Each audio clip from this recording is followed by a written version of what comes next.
Fires, floods, All I heard was wind. And if it was wind, it was a hell of a wind. and fierce tornadoes. Mother Nature is working hard, wreaking havoc on this Labor Day. Plus, a warning for Honda drivers, what one little switch could lead to big problems for you. And for the fashion-conscious baby, an alternative to white diapers. Bottom line, would you spend more? And a pants problem gets a lead singer booted off a plane. Your special Labor Day edition of the Independent News Network starts right now.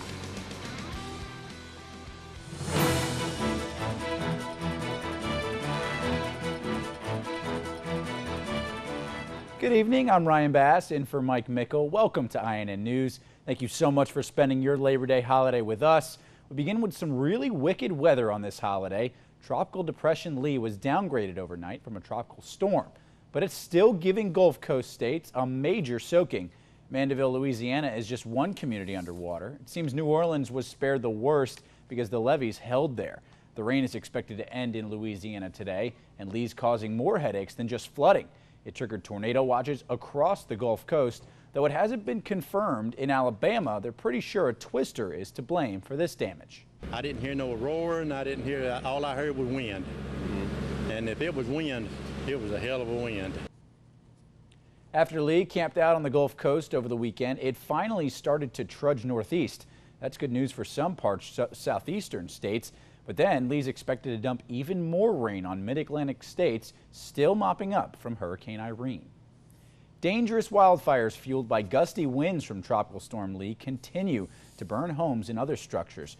Yesterday, a fire killed a woman and her 18-month-old who were trapped in their home. At least 5 major wildfires are burning in Texas. Hundreds of homes have been lost.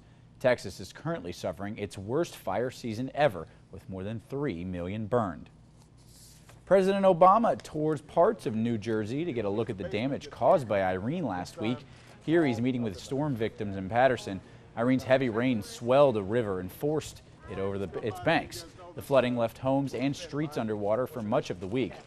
Hundreds of people are still without power. I'm very proud of the work that FEMA has done, not only from our central agency, but more importantly, the folks locally here on the ground who've been coordinating with the emergency management teams here in New Jersey. The storm killed 19 people across the East Coast. Damage estimates are between $7 and $10 billion. The American Red Cross is still lending a helping hand post-Irene. It housed more than 27,000 in shelters as the storm barreled up the East Coast. Gail McGovern, president and CEO, says as people return to their homes and pick up the pieces, the Red Cross will continue to help.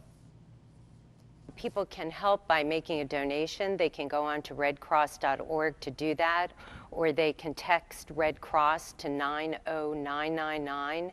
And when a storm of this magnitude hits such a large area, the blood supply also reduces. So if people are eligible to donate blood, that's another way that they can help out too. It's just devastating. Houses were damaged, roofs were torn off of houses, trees are down all over the place. They look like toothpicks, thrown aside.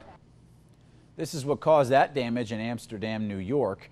This incredible video of a tornado crossing a highway was shot by an amateur storm chaser.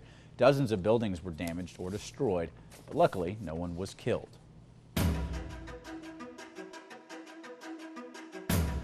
Time for global news now. Western Japan is cleaning up the damage left behind by the typhoon. The storm moved across Japan on Saturday, but it rained heavily for 3 days. That record rainfall triggered landslides and massive flooding. At least 29 people have been killed, and another 56 are still missing.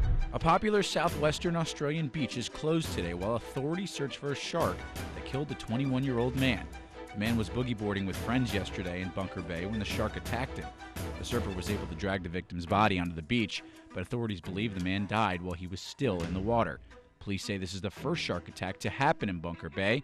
A surfer was killed last year about 30 miles away. Final arguments in the appeal of Amanda Knox's murder conviction were heard in an Italian courtroom today.